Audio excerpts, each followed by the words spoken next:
FBI stopped looking into suspects. Case closed. It's over. Oh my god!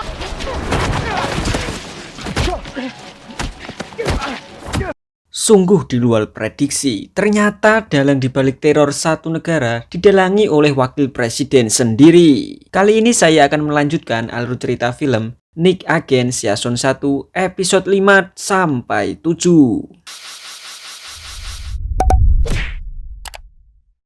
Di awal cerita, film mundur 4 tahun yang lalu saat Chelsea baru saja dilantik menjadi anggota FBI oleh Ben. Dalam momen itu, Ben memberikan motivasi kepada para anggota baru agar siap menghadapi tugas besar yang menanti di depan. Setelah prosesi pelantikan dan sambutan selesai, acara dilanjutkan dengan perjamuan yang dihadiri oleh keluarga para anggota. Di sana, Chelsea kedatangan ibunya yang begitu menyayanginya. Dengan penuh bangga, sang ibu memberikan semangat, mengatakan bahwa FBI sangat beruntung memiliki Chelsea. Ia dan ayahnya merasa bangga bisa memiliki anak seperti Chelsea. This suit to Thanksgiving, looking like. Honestly, I didn't think you were gonna show it all. Wow. Kita kembali ke masa sekarang, di mana Chelsea sedang menjalankan tugasnya menjaga Maddie, putri dari wakil presiden yang bernama Ashley. Dalam perjamuan itu, Maddie sempat mengutarakan keinginannya untuk pergi ke Italia demi memperdalam jiwa seninya. Namun Ashley langsung menolaknya. Baginya itu bukan hal yang penting. Ia justru menegaskan bahwa Maddie harus tetap fokus belajar di sini karena minggu depan ia akan diajak ikut dalam agenda kampanye. Tak lama kemudian seseorang datang meminta foto bersama sang wakil presiden. Maddie yang sebenarnya merasa kesal dengan sikap ayahnya terpaksa menahan perasaannya dan tetap bersikap profesional di depan publik. Semester, the whole point of it is education. You mean you? It's all right, let him go, let him pass. Who's up first? Singkat waktu, Maddie kembali ke kamar. Maddie terlihat sedikit murung. Ia merasa sedih karena ayahnya sama sekali tidak memahami perasaannya. Chelsea yang melihat perubahan itu jadi penasaran dan akhirnya bertanya bagaimana Maddie bisa menyembunyikan kesedihannya begitu cepat. Maddie hanya menjawab singkat kalau dia sudah terbiasa dengan keadaan seperti ini sejak dulu. Tak lama kemudian, Chelsea mendapat informasi bahwa ada agen FBI yang sedang mencarinya. Ternyata mereka adalah Peter dan Rose. Keduanya datang karena mencurigai Chelsea mengetahui sesuatu terkait kasus pengeboman yang terjadi 1 tahun yang lalu. Chelsea pun cukup terkejut karena tiba-tiba dirinya akan diinterogasi. Namun sebelum itu, ia memutuskan untuk meminta izin kepada atasannya terlebih dahulu. Jika diizinkan, barulah ia akan menemui Peter. Have a good day. Thanks. And after a while, it was more about. Setelah itu, Peter dan Rose pergi ke perpustakaan untuk mencari informasi tentang seseorang yang selama ini meneror mereka, yaitu Ellen dan Dele. Di sisi lain, Chelsea menghubungi Ben untuk melaporkan kedatangan Peter tadi. Ia menjelaskan bahwa Peter sedang menyelidiki kasus pengeboman 1 tahun lalu yang diperintah langsung oleh VAR. Tanpa banyak bicara, Ben yang mendengar laporan dari Chelsea, ia langsung menemui VAR. Ia kesal karena Peter mengganggu Chelsea yang saat ini sedang bertugas penting menjaga Maddie, putri wakil presiden. Namun VAR mengaku tidak tahu menahu soal tindakan Peter. Bukannya merasa bersalah, ia justru balik marah kepada Ben, bahkan menyinggung kematian Hawkins dan penarikan pengawalan Rose sebelumnya. Ben yang mulai geram akhirnya menyindir VAR. Ia mengingatkan bahwa dalam waktu dekat akan ada pertemuan penting antara presiden dan wakil presiden. Dan ia berharap VAR bisa memberikan penjelasan yang jelas sebelum semuanya menjadi lebih rumit. Deserted Rose Larkin at her hotel. Fuck you, convenient. About this ongoing clusterfuck. Hurt Maddie without providing any So if I were you. Kita kembali ke Rose dan Peter yang sedang mencari petunjuk tentang cincin yang didapatkan Peter saat melihat rekaman CCTV apartemennya yang diserang tempo lalu. Jika kalian mengikuti dari awal pasti tahu. Mengesampingkan ini, Peter mulai menyusun rencana untuk mendatangi rumah Hawkins karena ia yakin istri Hawkins pasti mengetahui sesuatu yang bisa membantu mengungkap kasus teror ini. Peter ingin segera menemui istri Hawkins, tapi Rose memilih untuk tetap tinggal dan melanjutkan pencarian informasi tentang seseorang yang selama ini meneror mereka. Akhirnya, mereka pun membagi tugas. Rose tetap di tempat, sementara Peter pergi sendirian. Namun sebelum berangkat, Peter mendapat telepon dari Chelsea. Dalam percakapan itu, Chelsea menjelaskan bahwa saat kejadian dulu, ia sedang tidak bertugas. Jadi, ia tidak mengetahui hal yang dimaksud oleh Peter. Lalu Peter menyinggung soal Osprey. Namun tiba-tiba Chelsea langsung menutup teleponnya. I'm hanging up now. If it wasn't her you were with at the coffee shop. Everything else needs to go through official channels. Does the name Osprey mean anything to you? Goodbye. Kemudian kita melihat Maddie yang hendak pergi dari kelas seni. Sebelum pergi, ia sempat meninggalkan sepucuk surat untuk dosennya. Yang sebelumnya aku sebut David. Nah, di sini aku klarifikasi ya guys. Ternyata ada kesalahan penyebutan di video sebelumnya. Nama yang benar adalah Paulo, bukan David. Jadi mulai sekarang kita pakai nama Paulo biar nggak bingung. Mohon maaf ya kalau sempat bikin kalian bingung. Setelah itu Maddie menemui Chelsea dan mengatakan bahwa ia membutuhkan pakaian baru untuk menghadiri pesta nanti malam. Sementara itu di Gedung Putih terlihat VAR sedang menjalani pemeriksaan. Hal ini dipicu oleh tindakan Peter dan Rose yang sempat menginterogasi Chelsea saat ia sedang bertugas menjaga Maddie. Situasi sempat memanas. Namun Ibu Presiden turun tangan. Ia meminta semua orang keluar dari ruangan agar bisa berbicara empat mata dengan VAR. Setelah itu Ibu Presiden memerintahkan agar Peter dan Rose segera dibawa ke Gedung Putih sebelum situasi berkembang menjadi sesuatu yang tidak diinginkan. Get them back here before it's too late. Onto something. And you know this how. I don't know. Pindah di Peter yang akhirnya sampai di kediaman keluarga Hawkins. Ia datang menemui istri dari almarhum Hawkins dengan harapan bisa menemukan petunjuk baru terkait kematian Hawkins. Dan apakah ada kaitannya dengan pengeboman yang terjadi 1 tahun lalu? Istri Hawkins yang bernama Cynthia menjelaskan bahwa sebelumnya sudah ada beberapa agen FBI yang datang dan menggeledah rumah ini. Mereka mencari bukti yang mengaitkan Hawkins dengan kasus teror pengeboman. Namun Cynthia tetap percaya bahwa suaminya tidak terlibat. Ia tidak mengerti kenapa FBI justru menuduh suaminya, padahal suaminya telah mengabdi seumur hidupnya sebagai agen FBI. Peter pun memahami perasaan Cynthia. Ia pernah berada di posisi yang sama. Dulu ayahnya juga ditangkap oleh agen FBI tanpa alasan yang jelas dan dicap sebagai pengkhianat meskipun telah memberikan segalanya untuk institusi tersebut. Karena itu Peter memohon kepada Cynthia agar mau membagikan informasi apapun yang ia ketahui sebelum Hawkins meninggal. Baginya ini bukan lagi soal benar atau salah, tapi bagaimana caranya agar tidak ada lagi korban berikutnya. Treat him like a criminal. I actually do. So I get how easy it is to feel like, In other people's opinions of my husband. why is everybody so certain that he's guilty? Film kemudian pindah ke Rose yang sedang berada di perpustakaan. Ia sibuk mencari sebuah buku untuk menemukan petunjuk baru. Namun secara tiba-tiba lampu di ruangan itu padam, membuat Rose sedikit gelisah. Tapi ternyata itu hanya ulah sepasang sejoli yang ingin bermesraan di tempat sepi. Waduh guys.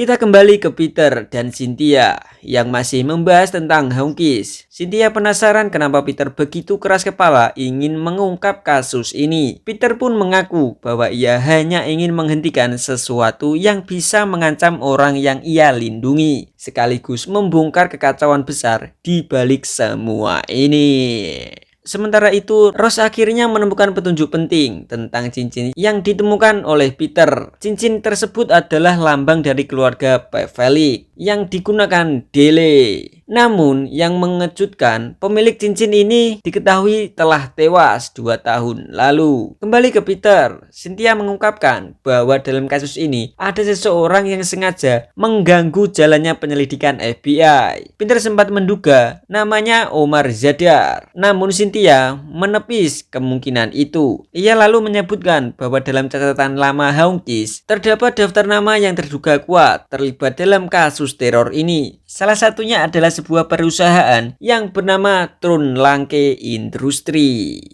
Called Turn Lake Industries. During the interview process? No, Jane was sharing things with me. Okay, for everything. The Metro case.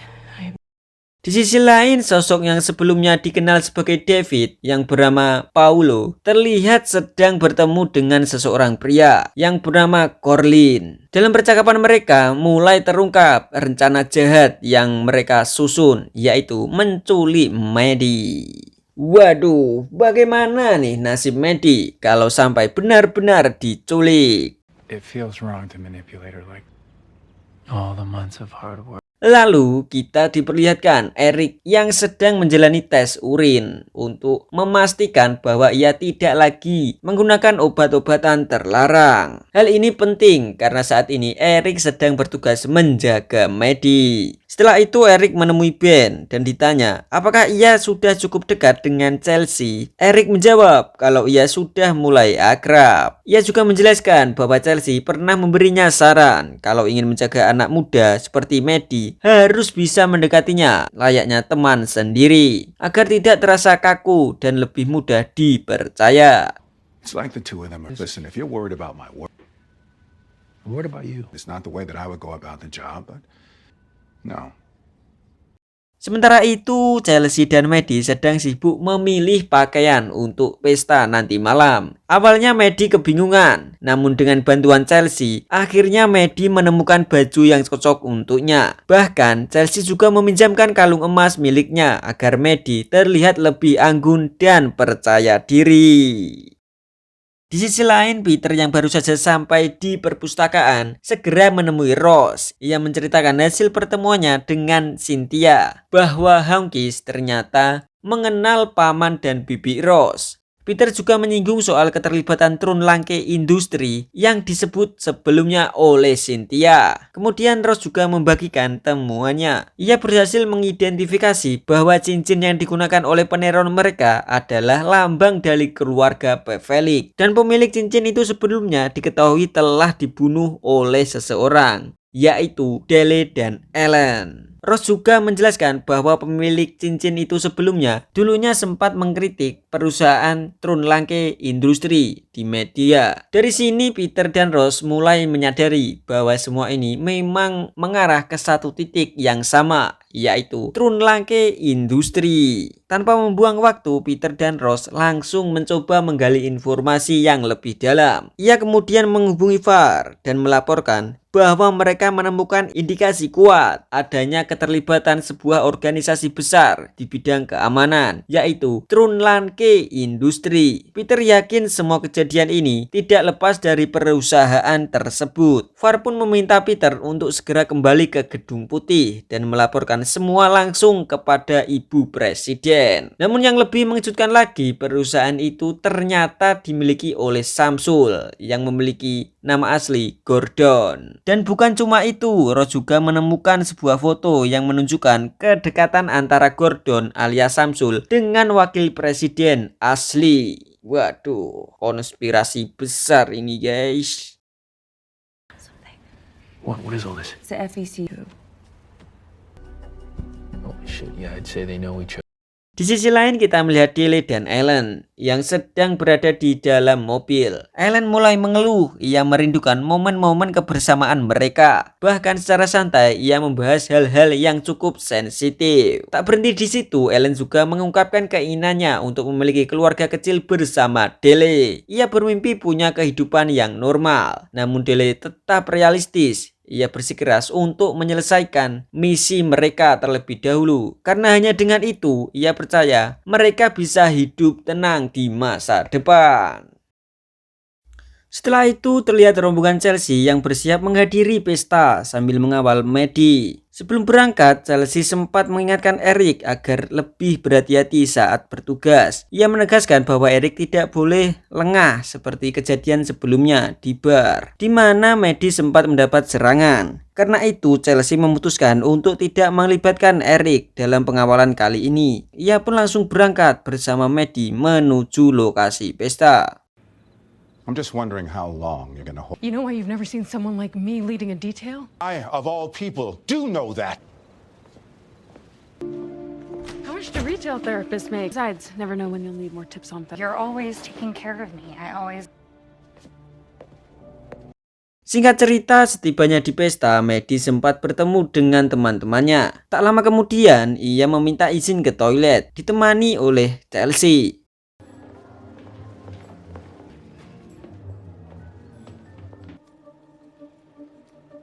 Di sisi lain, Dele dan Ellen ternyata sedang mengintai pergerakan Peter dan Rose dari jauh. Namun kembali ke Chelsea, ia mulai panik saat menyadari sesuatu yang janggal. Maddie ternyata hanya berpura-pura ke toilet, padahal Maddie berniat untuk kabur. Tanpa membuang waktu, Chelsea langsung menghubungi timnya dan menyebar untuk mencari Maddie. Disinilah semuanya mulai terasa semakin berbahaya. Maddie ternyata pergi untuk menemui dosen seninya, yaitu si Paulo. Waduh, apakah Maddie hanya ingin bertemu biasa atau justru tanpa sadar sedang masuk dalam jebakan Paulo dan Colin? Sementara itu, Chelsea masih berusaha mengendalikan situasi dan mengerahkan timnya. Di tengah pencarian, Eric memberitahu bahwa ia mencurigai satu orang, yaitu si Paulo. Chelsea pun langsung memerintahkan timnya untuk mencari alamat kediaman Paulo. Di saat yang sama, Maddie ternyata sudah berada di sana dan sedang bersama Paulo untuk diajari bagaimana nikmatnya duniawi ini. Waduh. Namun tiba-tiba Colin muncul di tengah kenikmatan dunia yang dilakukan Maddie dan Paulo. Tanpa banyak bicara, Colin dengan dingin langsung membunuh Paulo dan membawa Maddie pergi entah kemana. Situasi berubah menjadi kacau.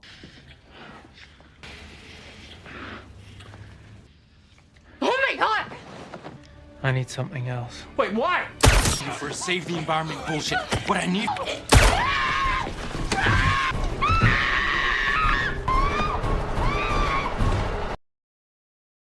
Tak lama kemudian, Chelsea dan Eric akhirnya tiba di kediaman tersebut. Mereka menemukan Paulo sudah tidak bernyawa. Dan yang lebih mengkhawatirkan, baju serta tas Maddie masih tertinggal di sana. Artinya, Maddie benar-benar telah diculik. Bahaya. Film kemudian mundur 2 tahun yang lalu. Ketika di momen saat Ellen dan Dele menjalankan sebuah misi, yaitu membunuh pemilik cincin keluarga P. Felix yang berani-berani mengkritik perusahaan Trunlanke Industri. Di saat itu, Ellen masih terbilang baru bekerja bersama Dele. Sikapnya pun masih terlihat labil, bahkan cenderung menggoda. Lalu mencoba merayu Dele agar mau mengajarinya lebih banyak tentang pekerjaan mereka. Dengan nada santai namun menyeramkan, Ellen berkata bahwa semua target mereka pada akhirnya akan menjadi milik mereka. Cara bicaranya ringan, tapi maksudnya jelas. Dia mulai menikmati dunia gelap ini. It takes time to clean up.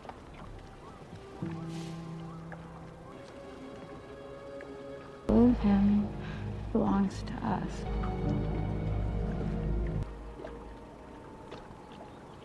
Lalu film kembali ke masa sekarang. Dele dan Ellen terlihat masih membuntuti Peter dan Rose. Sementara itu, Peter memberitahu Rose bahwa ia akan membawanya ke tempat yang aman. Ia tidak ingin Rose ikut terlibat lebih jauh. Jadi Peter berencana ingin pergi sendirian ke Gedung Putih. Namun di tengah perjalanan, Peter mulai merasa ada yang tidak beres. Ia menyadari ada mobil yang terus mengikuti mereka sedari tadi.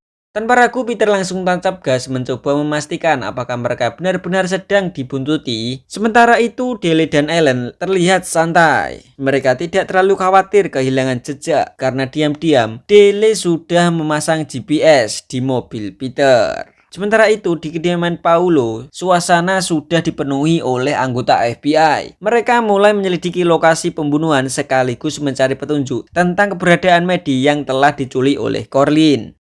Di tempat lain, Wakil Presiden Ashley mendapat kabar dari Ben bahwa Maddie telah diculik. Namun anehnya, Ashley tidak langsung panik. Ia justru mengira ini hanyalah bagian dari rencana Maddie untuk kabur. Karena sebelumnya Maddie memang pernah melakukan hal serupa. Tapi Ben mencoba meyakinkan bahwa kali ini berbeda. Ini bukan sekedar kabur, ini penculikan yang nyata. Kembali ke Peter, ternyata ia membawa Ross ke tempat teman lamanya, yaitu Cisco. Bagi yang mengikuti dari awal, Cisco adalah sahabat dekat Peter, guys. Dengan sedikit ragu, Cisco akhirnya menerima mereka. Bahkan, ia sampai membatalkan rencananya dengan sang pacar demi membantu Peter. Di momen ini terasa banget bahwa dalam hidup mungkin banyak orang bilang pasangan adalah segalanya. Tapi bagi Cisco, sahabat yang tahu sisi buruk kita dan tetap memilih bertahan adalah hal yang tidak tergantikan. Setelah memastikan Ross aman bersama Cisco, Peter pun langsung pergi untuk melanjutkan misinya. I need you to keep her company for a few hours. After a shift, I made this Ina Garden casserole. Red or white? Hey, Lisa, bad news. At the fishing pier. Thank you.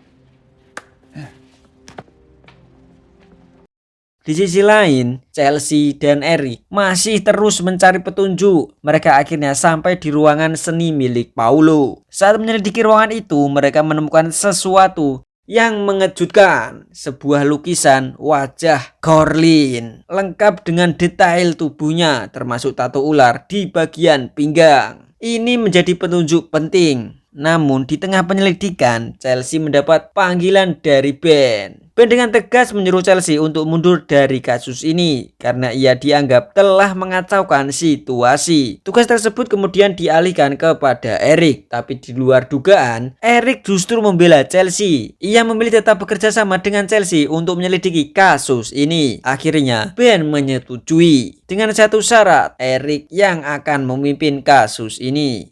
She knows Maddie, inside out. Find me a goddamn starting place. Just listen, please. Fine.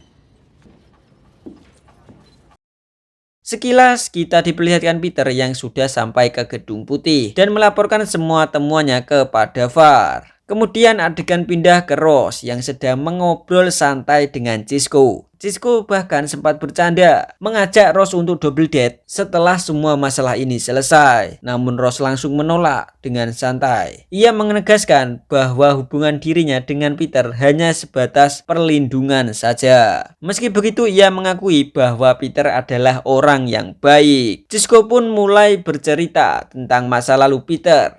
Ia mengungkapkan bahwa Peter dulu pernah memiliki seorang yang spesial atau bisa disebut pacar. Namun semenjak kejadian pengeboman 1 tahun lalu, Peter berubah. Ia mulai menutup diri dan menjauh dari orang-orang dekatnya, termasuk dari orang yang pernah ia sayangi. Obrolan mereka berlanjut ketika Ross menanyakan tentang boneka yang diberikan oleh Peter. Cisco tersenyum lalu menjelaskan bahwa boneka itu bernama Kevin. Ia menceritakan bahwa dulu ia dan Peter mendapatkan boneka itu saat memenangkan lomba pelatihan menembak virtual. Sebuah kenangan kecil tapi penuh makna.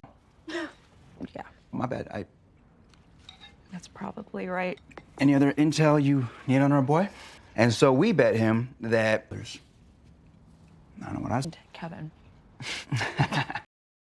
Kemudian kita diperlihatkan Dele dan Ellen yang sedang mengintai dari luar gedung. Di sela-sela pengawasan itu, Ellen kembali mengeluh tentang hidup mereka. Ia merasa kehidupan yang mereka jalani sekarang tidak akan pernah cukup layak untuk membangun sebuah keluarga. Dengan nada setengah bercanda, setengah berharap. Ellen membayangkan bagaimana jika suatu hari nanti mereka menikah, punya rumah kecil, dan hidup seperti orang normal. Namun Dele tetap realistis. Ia mengingatkan bahwa mereka adalah pembunuh bayaran. Dunia yang mereka jalani bukanlah dunia yang memberi kesempatan untuk hidup damai. Harapan Ellen terasa hangat, tapi kenyataan yang diucapkan Dele jauh lebih dingin. Dari percakapan mereka berdua, kita bisa melihat satu hal yang cukup menyakitkan. Dua orang yang hidup dalam atap yang sama, berbagi ribuan dosa, tapi memimpikan masa depan yang seolah mustahil untuk mereka capai. Ellen ingin membersihkan masa lalunya dengan kehidupan baru. Sementara Dele tahu bahwa apa yang sudah mereka lakukan tidak akan pernah benar-benar hilang. Bahkan jika mereka mencoba memulai dari awal sekalipun.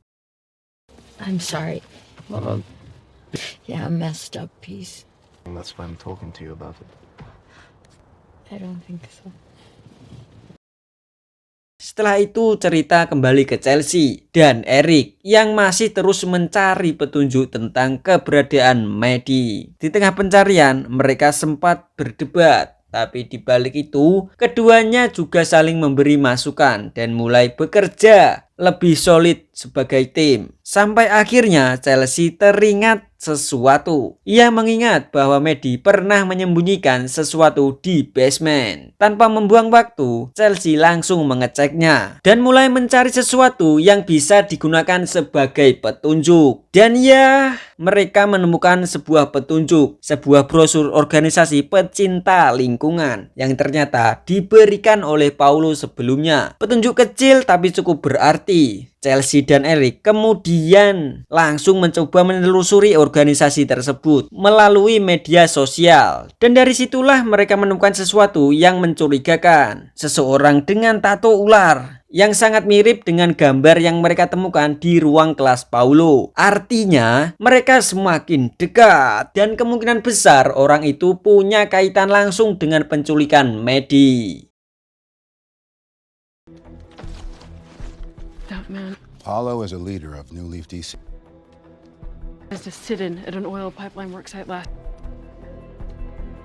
Bagi sampingan itu semua, kita diperlihatkan Peter yang sedang menemui Var di Gedung Putih. Peter langsung melaporkan semua temuannya bersama Ross. Ia menyampaikan bahwa ada kemungkinan besar wakil presiden asli terlibat dalam konspirasi ini. Bukan hanya itu, Peter juga memperingatkan bahwa anak sang wapres, yaitu si Maddie, sedang menjadi target. Namun jawaban Var justru mengejutkan. Dengan tenang, Var memberitahu bahwa Maddie sudah diculik. Situasi makin tegang, tapi Var terlihat tidak panik. Ia hanya mengatakan bahwa ia akan segera melaporkan hal ini kepada ibu presiden. Tapi ada sesuatu yang terasa janggal, dan benar saja terungkap bahwa Var ternyata juga bersekongkol dengan Gordon alias Samsul bersama wakil presiden asli. Var juga begitu ketar-ketir bahwa Peter sudah menemukan bukti kalau mereka ada sangkut pautnya dengan pengeboman DC Metro 1 tahun lalu. Dari cara Var berbicara, Peter langsung menangkap keanehan itu. Tanpa banyak kata, Peter sadar bahwa orang di depannya bukan lagi sekutu. Ia pun segera menghubungi Ross dan memperingatkannya bahwa Var juga terlibat dalam semua ini. Peter menyuruh Ross untuk tetap bersama Cisco dan segera menjauh demi keselamatannya. Di sisi lain, Dele dan Ellen baru saja menerima perintah baru untuk menghabisi Ross. Namun beruntung, Ross dan Cisco sudah lebih dulu menyadarinya dan langsung melarikan diri. Lalu aksi pengejaran pun dimulai. Yeah, friend. But I'm less worried about what these people have done. Proud of you. They fucking know. That's a problem. You think? Var's in on it. What? Ready to... It's green light. Still got them. Kembali ke Gedung Putih, Var mulai bergerak untuk menangkap Peter. karena ia tidak ingin semua kebusukannya terbongkar. Tapi Peter sudah selangkah lebih cepat. Ia berhasil kabur. Dalam kondisi panik, Peter menyadari satu hal. Di tempat ini, ia tidak tahu lagi siapa kawan dan lawan. Tanpa pilihan lain, ia harus keluar secepat mungkin. Dan benar saja, beberapa agen FBI yang ternyata bawaan VAR mulai mengejarnya. Peter berlari dan akhirnya bersembunyi di sebuah gudang. Di sana ia menemukan sebuah pintu rahasia. Dengan cerdik Peter mengamati dari kejauhan saat salah satu agen membuka akses pintu tersebut menggunakan kode rahasia. Ia menghafalnya. Sementara itu di tempat lain, Ross dan Cisco masih dalam perlarian, dikejar oleh Dele dan Ellen. Situasi semakin genting. Cisco akhirnya mengambil keputusan berani. Ia menyuruh Ross untuk turun dari mobil dan melarikan diri sendirian. Sementara ia akan mengalihkan perhatian Dele dan Ellen. Dengan berat hati, Ross menuruti perintah Cisco. Namun sayangnya Dele tidak mudah dibodohi. Melalui GPS yang mereka pasang sebelumnya, Dele menyadari bahwa mobil Cisco sempat berhenti sebentar di sebuah gang. Dari situ ia langsung tahu Ross sudah kabur dengan berjalan kaki.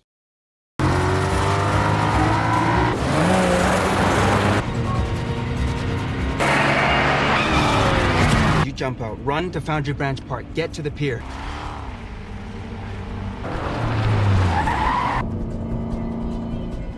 She got up. Kembali ke Peter, setelah memastikan keadaan aman, ia segera menggunakan pintu rahasia tersebut untuk melarikan diri. Sekarang tujuannya hanya satu, menemukan Ross. Karena ia tahu Ross sedang dalam bahaya. Sementara itu, Cisco yang mencoba melarikan diri berusaha menghubungi kantor polisi terdekat untuk meminta bantuan. Namun situasi berubah drastis. Tiba-tiba mobil ditabrak dari samping oleh Ellen. Belum sempat bangkit, Cisco langsung diserang tanpa ampun. Dan dengan kejam, Ellen menghabisinya di tempat. Di sisi lain, Ross yang berusaha kabur akhirnya ditemukan oleh Dele. Tanpa banyak bicara, Dele langsung mengejarnya. Situasi semakin genting guys. Namun di saat-saat terakhir, Peter datang tepat waktu. Ia langsung menyelamatkan Ross. Dan perkelahian sengit pun tak terhindarkan. Peter dan Dele saling baku hantam.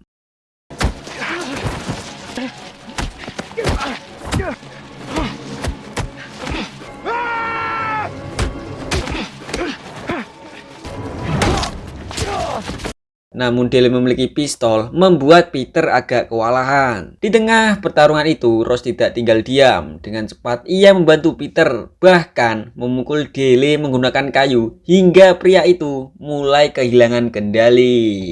Tapi bahkan dalam kondisi terdesak, Dele masih sempat memprovokasi Ross. Ia menyinggung kematian paman dan bibinya Ross. Emosi Ross pun memuncak dan disitulah semuanya berakhir. Dan terjadi seperti ini. Dele yang sebelumnya merasa di atas angin, ia harus tewas di tangan Peter guys.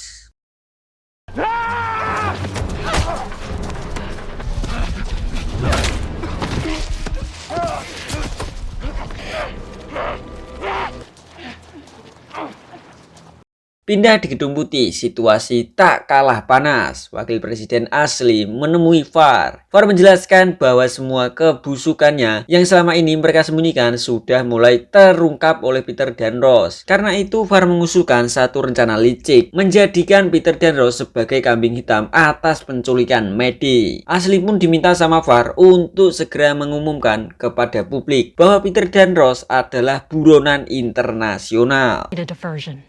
Maddie, don't threaten me. I'm not. If we can't silence Peter, maybe we're trying to save your ungrateful ass, and if you don't like how I... Di tengah situasi kacau ini, Ellen menemukan tubuh Dele yang sudah tak bernyawa mengapung di pinggir sungai. Untuk pertama kalinya, Ellen terlihat benar-benar hancur. Ia kehilangan orang yang sangat ia cintai. Namun dibalik kesedihannya, Ellen tetap mengambil cincin milik Dele guys. Seolah menyimpan sesuatu kenangan yang tersisa. Sementara itu, Peter dan Rose melarikan diri ke sebuah dermaga. Mereka menaiki kapal milik teman ayahnya Peter, yang juga merupakan bapak baptisnya dulu. Tempat ini menjadi satu-satunya persembunyian yang mereka punya sekarang. Di sisi lain, Eric dan Chelsea mendapatkan telepon dari Ben tentang petunjuk baru terkait keberadaan Maddie. Kabar itu membuat Chelsea terkejut sekaligus semakin yakin bahwa waktu mereka semakin sempit. Kembali ke Gedung Putih, Var mulai mengatur skenario. Ia mulai membimbing Ashley untuk menyampaikan pernyataan di media agar publik percaya bahwa Peter dan Rose adalah dalang di balik penculikan Maddie. Dan rencana itu pun dijalankan dengan lancar, guys. Di atas kapal, Peter yang terluka sedang dirawat oleh Rose. Namun tanpa sengaja, mereka mendengar siaran radio yang menyatakan bahwa Peter kini resmi menjadi buronan internasional. Dituduh menculik Maddie. Dunia yang tersisa bagi Peter kini benar-benar runtuh. Weston Grace Redfield. His name is Peter Sutherland. My daughter.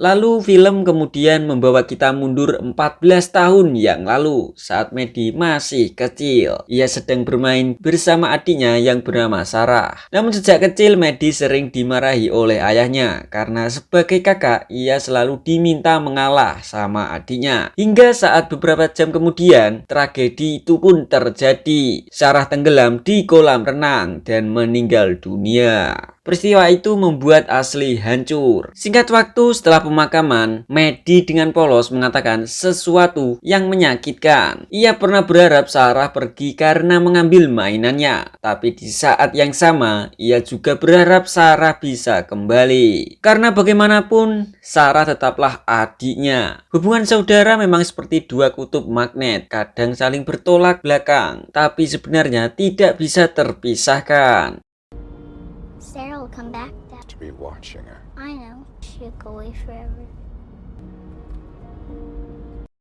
Kembali ke masa sekarang, terlihat Maddie yang disekap. Tak lama kemudian, Courtney datang. Ia memaksa Maddie untuk berpose seolah-olah ia adalah korban yang putus asa, sambil memegang koran yang menampilkan wajah ayahnya. Setelah itu, Courtney pergi begitu saja, meninggalkan Maddie dalam ketakutan. Di kapal, Peter masih terpukul karena kehilangan sahabatnya Cisco. Ia terlihat hancur, namun saat seperti ini, Tuhan menghadirkan Rose, memberikan semangat. Ia mengingatkan Peter untuk tidak menyerah, bahwa semua ini belum berakhir. Peter pun perlahan bangkit dengan suara penuh emosi. Ia mengungkapkan rasa terima kasih pada Rose, bahwa di saat dunia seolah runtuh, hanya Rose yang tetap bertahan di sisinya. Dan dari titik ini mereka tidak lagi sekedar pelindung dan dilindungi. Mereka adalah dua orang yang sama-sama bertahan melawan dunia yang kini memburu mereka.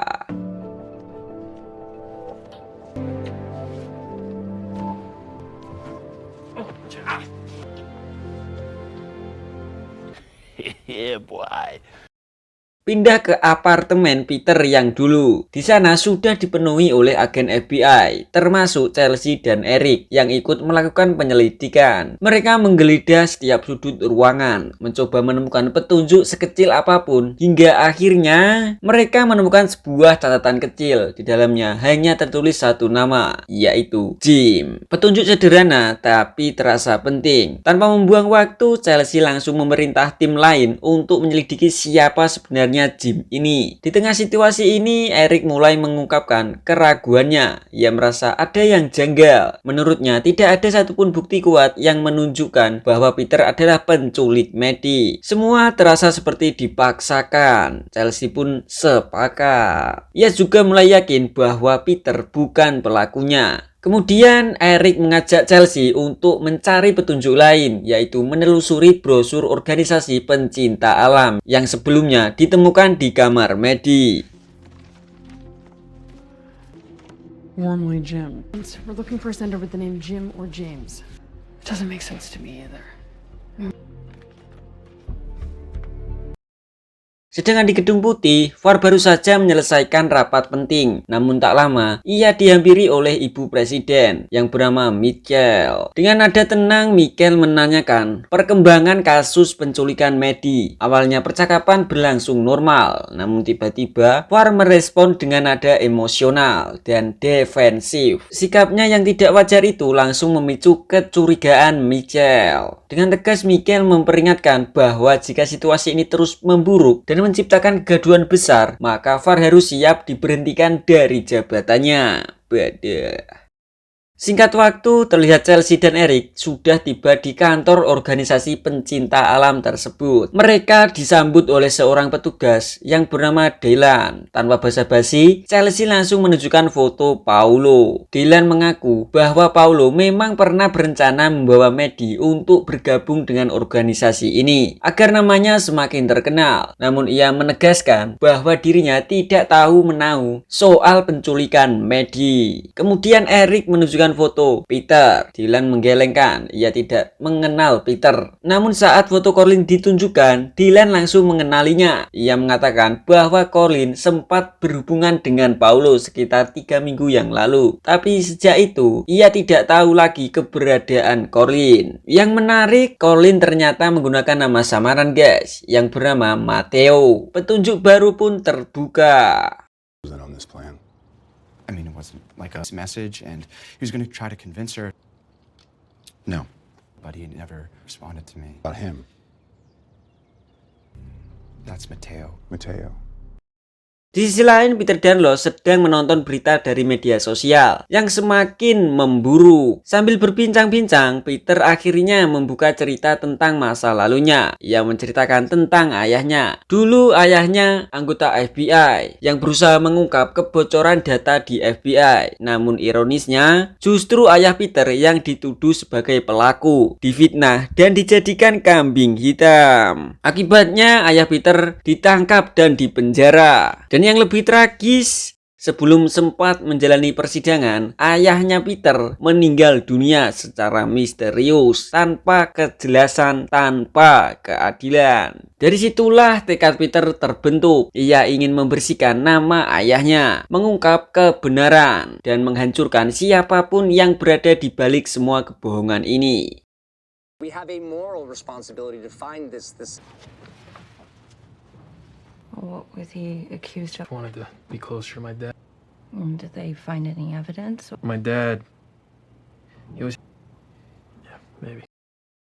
Malam harinya, Far, Gordon, dan Ashley berkumpul membahas langkah selanjutnya. Situasi mereka benar-benar terdesak. Di satu sisi ada Peter dan Rose yang sudah memegang banyak bukti. Di sisi lain ada ancaman dari penculik, yaitu si Courtney, yang mengancam akan membongkar semua kejahatan masa lalu mereka jika Maddie tidak diselamatkan. Ashley mulai panik. Ia ingin mengungkap semua ke publik. Namun Far dan Gordon langsung menolak keras. Bagi mereka, jika kebenaran itu terbuka, maka habislah segalanya. Di tengah ketegangan itu, Far juga memperlihatkan sebuah rekaman yang diam-diam disimpan oleh Maddie. Video yang menunjukkan sisi kasar Ashley sebagai seorang ayah. Suasana semakin mencekam dan akhirnya mereka pun bubar, masing-masing membawa ketakutan diri sendiri. And why are they giving it just to you? Unclear. You can dial down the sympathetic fire. She's right.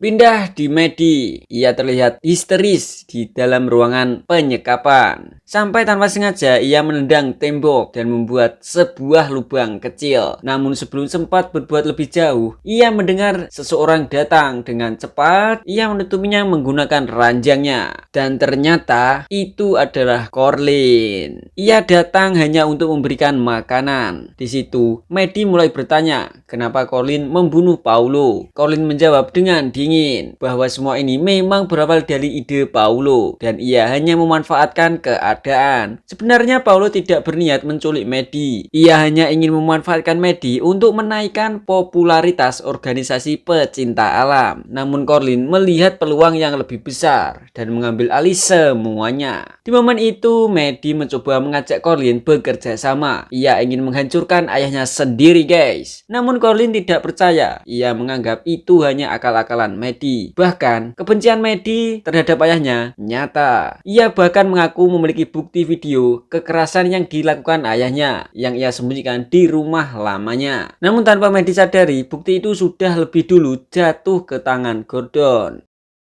Why'd you kill him? Paulo using him to get to you. Whatever this is, you... For what? Dan, I fucking hate my father. You want to take him? There's no way. I have a video that will end him. In Racine, Wisconsin, 419.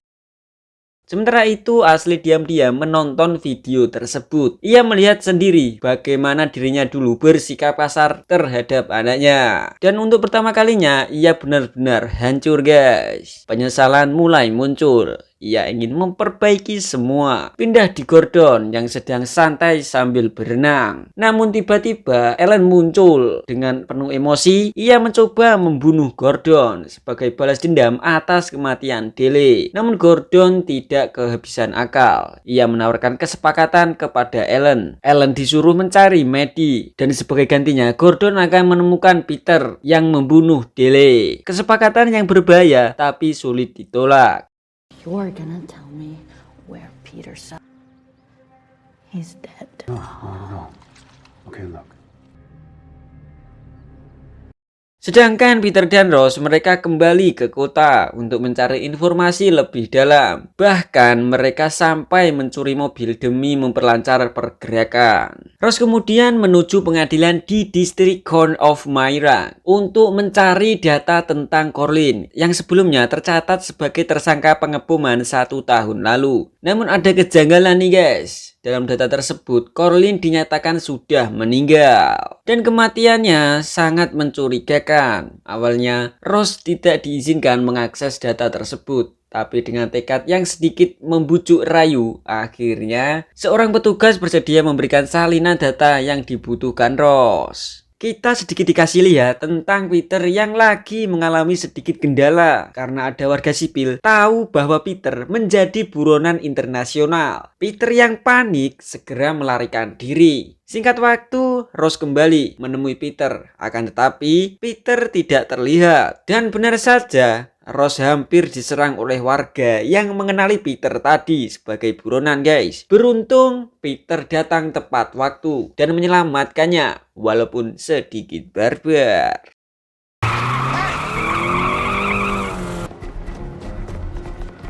Hey, didn't I see you in that car with Peter Sutherland? Are you helping that traitor? Patriots get shit done. Woo! Hey, let her go! We're bringing you in too!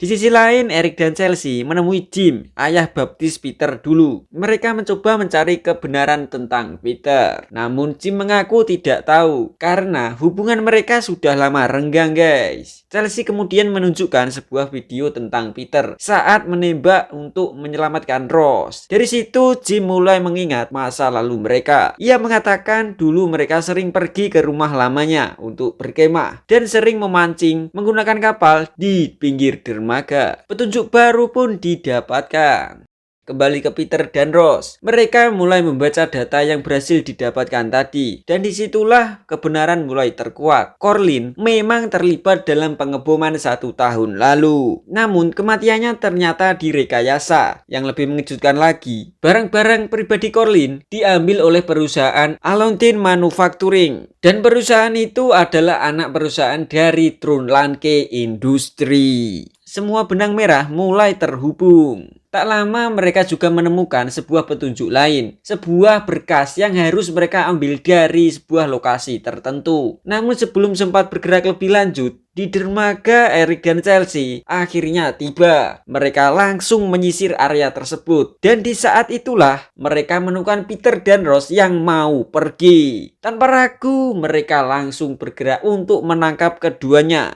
Dan di titik paling menegangkan ini, cerita harus bersambung dulu guys. Wah, gila banget sih. Di saat semuanya mulai terbuka, justru makin banyak yang diburu. Peter dan Rose bukan cuma melawan penjahat, tapi juga melawan sistem. Sebelum kita tutup, ada satu kalimat yang cocok buat perjalanan mereka. Jangan takut pada malam yang paling gelap, karena bintang hanya bersinar saat kegelapan mencapai puncaknya. Dan satu lagi guys, kamu adalah nahkoda bagi kapalmu sendiri. Badai tidak datang untuk menenggelamkanmu, tapi untuk menguji seberapa kuat kamu bertahan. Oke guys, terima kasih. Jika ada kata-kata yang kurang berkenan, saya mohon maaf yang sebesar-besarnya. Oke, saya Harso mewakili diri saya sendiri, pamit undur diri. Wassalamualaikum warahmatullahi wabarakatuh. Ciao. Jangan lupa subscribe ya guys.